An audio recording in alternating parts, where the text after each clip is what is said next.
Coming to you from the Deep South, this is the Blue Collar Leadership Podcast. High-impact leadership is not reserved for leaders, and it has nothing to do with your position, title, or rank. However, it does have everything to do with your character. It's time to climb to the next level and beyond, personally and professionally. Now, let's start making it happen with your host, Max Story. Hello, and thank you for stopping by the Blue Collar Leadership Podcast today. Today, when I finish up this episode, I'll be halfway through this 30-part series that I'm doing on my book, Blue Collar Leadership and Supervision, Unleash Your Team's Potential. So it's a 30-part series. Today, when I'm finished, I'll be finished with today's episode, which is part 15, based on chapter 15 out of the book, which is titled, Two Powerful Things, the Mirror and the Window. So I'm going to share with you how a high-impact leader uses the mirror and the window, and how a low-impact leader, or you want to call them managers of people, use the mirror and the window. But first, I want to share with you a quote from a guy named Nick Vujicic. And the way you spell his last name, Vujicic. Nick Vujicic. You may be aware of him, or you may have seen him on videos on the internet. There's a lot of them out there. But basically, Nick's a very powerful motivational speaker. But what makes him unique is he was born without arms and legs. You may have seen him on TV or on videos, surfing on a skateboard, diving off a diving board into the deep end, swimming in a pool. You may have seen him with a golf club between his chin and his shoulder when he's out putting. And again, he has no arms and no legs. He's got books, audios, tons of videos. Check him out if you want some inspiration, especially if you haven't seen Nick. Go see him. It's pretty cool. But I want to open today's episode with a quote from Nick. Nick says, and remember, born with no arms and no legs. So when he says it, it means a little more than when I say it. Or maybe you say it. If you've got arms and legs, it's kind of different when Nick says this, because he doesn't have them. He says, you can't change what you can't change, but you've got to change what you can. It applies to him. He can't change. He was born with no arms and no legs. But he can change how he deals with it. It's the same way with us. We may have arms and legs, and there's things that we can't change in our life, but we've got to change the things that we can. And if you're listening to this episode or any of my episodes, you're trying to change your mindset. You're trying to grow and develop your character.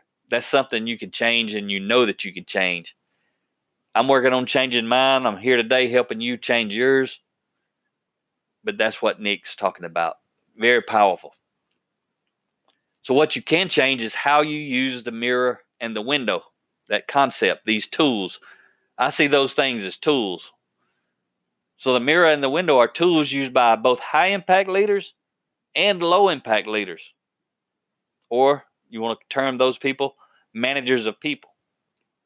The thing is, though, high-impact leader and low-impact leader use the same tools, but they use them in completely opposite ways. And they also get opposite results with them because of that. So let me tell you what I'm talking about. When it comes to responsibility, high-impact leaders look in the mirror and accept responsibility. Low-impact leaders, managers of people, they look out the window and transfer responsibility. So you see how it's starting to work? Leaders look in the mirror and accept responsibility. Managers look out the window and transfer responsibility. They're looking out the window for someone else to transfer responsibility to. But high-impact leaders know where responsibility lies with them. That's why they're looking in the mirror. So let's think about it. When things go wrong, High impact leaders look in the mirror and take the blame. Low impact leaders look out the window and transfer the blame. And I remember when I used to get this right at work far more often than wrong. But when I was at home, I get it wrong far more often than right. So at work, I was pretty good about when things would go wrong, I would look in the mirror and take the blame. I would think it was my fault for whatever reason, and I would accept the blame and try to do whatever I could do to fix it and be better about doing it in advance the next time. But at home, especially with my son, when he was a teenager, I would look out the window and transfer the blame. I had never read books like I'm now teaching and talking about, writing about, speaking about on stage, these leadership books, personal growth. I had never read these when my son was at home. So when things were going wrong, I didn't know what I didn't know. So I'm looking out the window and blaming him for all the problems, or maybe his mother, or maybe his friends. I didn't even have a level of awareness that I could look in the mirror and realize I was to blame because all of the things that I didn't know that I didn't know. But now I'm at a completely different level. Now when I don't know and I'm wanting to go to the window and cast blame, and I may still get it wrong and do that, but while I'm doing it, I know that that's wrong. And I know there's something that I don't know. And that's why I read every day, because there's a lot that I don't know. And I'm trying to get ahead of the curve and read things before I need to know them. So when I need to know them, guess what? I actually know them. And I've been using it and applying it. So I'm getting ahead. But there's so much to learn, you're never going to learn it all. It's kind of a vicious cycle. But I'm aware now. I know when there's things wrong in my life, I'm responsible. It doesn't matter what it is. I'm responsible. I should have done something in the past and I didn't do it. Or I should do something today and I'm not doing it. Kind of that mindset. Now let's look at it from the other side. I was talking about when things are going wrong. So what about when things are going well? Who gets the credit for the success? High impact leaders look through the window and give credit to others when things go well. Low impact leaders or managers of people look in the mirror and take the credit when things go well. So a low impact leader, when things are going great, they're up in the office with the door closed, talking to their boss, taking the credit. But a high impact leader, when things are going great and they're up talking to their boss with the door closed, they're up there giving the credit. They don't just give the credit when the team's standing there listening. They give the team credit in private. And that's pretty powerful because it sends a message to their boss about their character and how they lead their team. Pretty powerful stuff. So I'll share a story with you about how I got it right at work, actually. First I got it wrong, but I was able to get it right afterward. So I got it wrong because I was leading a team. And actually this episode 40, I tell the entire story about what I'm just telling you briefly right now. So if you want to hear this story about one of the times I let my team down, it's actually episode 40. You can go back and find that episode and listen to it and hear all the details. But I'm just sharing a little bit of it here today because it fits. But I was leading a process improvement team, and on this specific day, they were supposed to paint. There were maybe 8, 10, 12 people on the team, probably closer to 12, if not 12. And on a certain day, they were going to paint. So the day before, I called the paint supplier, made sure they had to paint, because I would always, whatever day we were painting, I would just go over, pick up the paint, and then we would paint. So I called in advance, made sure they had to paint. They did. The next morning, the team come in, and they were prepping everything, getting ready to paint. And I said, I'll be back in a few minutes. I'm going to run and get the paint. So I went out to do that. When I come back, or when I got there, the paint was gone. They didn't have any. They had sold it. Someone had sold it the day before after I had called and asked if they had it, and they did, but I didn't say, here's my credit card, let me go ahead and pay for it, that sort of thing, because every other time when I went over there, they always had it. So now the team was prepared to paint. Now they couldn't paint. I had to find something else for them to do. I had to find some paint because we were on this project and it needed to get painted. So it ended up taking me a while to find. The amount of paint I needed was quite a bit. Several, I don't know how many now, but quite a few 5-gallon buckets of paint. So a lot.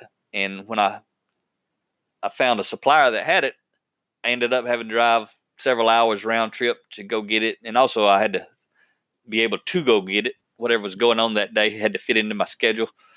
So by the time I got the paint and got back to our manufacturing facility, it was the end of the day. And this time I was an employee working there, and I was a lean manager, a lean coordinator, and basically continuous improvement manager for the facility. But it's time for the team to go home. So, and I didn't blame the supplier for selling the paint. That's what they're in the paint business. They're supposed to sell the paint. So they sold the paint to someone else. That was good on their part. Would have been real easy for me to blame them, but I could have planned ahead. There would have been no issue if I would have planned ahead better. So better planning on my part, there wouldn't have been an issue on their part. So I wasn't blaming them. So my team left for the day. Normally I would leave for the day and go home, and they would end up painting the next day, just be a day late. But that day I got it right. And I looked in the mirror and I accepted the blame and I took responsibility. And I went and got the Tyvek suit, and I got the respirator, and I got out the sprayer, and I painted all night. I had come in that morning at 7 o'clock. I didn't get back with the paint until that afternoon. Everybody left around 4 or 5. When everybody was gone, I started painting. I didn't tell them I was going to do it. I didn't tell my boss I was going to do it. I didn't get paid by the hour. I was on salary, so I didn't make any extra money for doing it. But I painted all night. So when the team come back in the next morning at 7 o'clock, everything was painted. And they thought Santa Claus had come, delivered them a present. And so I helped wrap up some loose ends. So I ended up with over a 24-hour shift that day. It was a long time to work. And I was painting all night long, over 12 hours, solid painting, because there was only one of me, and there would have, 10 or 12 of those folks. So they would have got it done a whole lot faster than me by myself. But I carried the load. I helped make them look good. I didn't make them look bad and being delayed because of my poor judgment. But that's just one example of when I got it right. And I didn't do it to look good. I did it because I let the team down. And that was one way I could take responsibility and fix it. And so that's what I did. So when you think about it, when you're at work or you're at home, just be conscious. When things go wrong, slow down a minute and say, how could it have been my fault? What could I have done better? In hindsight, could I have planned better? Is there something I should have known that I didn't know? Could I have asked someone questions instead of saying, well, they should have told me? Saying someone should have told me is looking out the window and transferring the blame. How come it couldn't be, why didn't I ask someone? See the difference? Low impact leader says, why didn't they tell me? High impact leader says, why didn't I ask? Big difference. Low impact leaders are creating distrust and losing respect. High impact leaders are doing right the opposite. And I say it like this. Leaders who take more than their share of the blame and less than their share of the credit will easily build trust and earn respect with anybody who's watching. But leaders who take more than their share of the credit and less than their share of the blame will quickly create distrust, and they'll quickly lose respect with those people who are watching. So if you want to move farther and faster, and you want to unleash your team's potential, you have to learn how to use these two tools. the mirror, and the window. And you have to learn to use them as a high impact leader of people, not a low impact leader of people who is really managing, right? We've talked about that, especially in the opening series, the first several episodes of this 30-part series. And I've touched on it a lot because it's complex and it's very dynamic. So I hope you enjoyed today's lesson. Talk to you next time. Make it happen or someone else will. It might as well be you. Are you serious about taking your career and your life to the next level and beyond? Check out Mac Story's Blue Collar Leadership series books and others, now available on audio, along with paperback and ebooks at Amazon, iTunes, and Audible. Please visit bluecollarleadership.com to learn about Mac's books, programs, special offers, certifications, and more. Thank you for listening to the Blue Collar Leadership Podcast.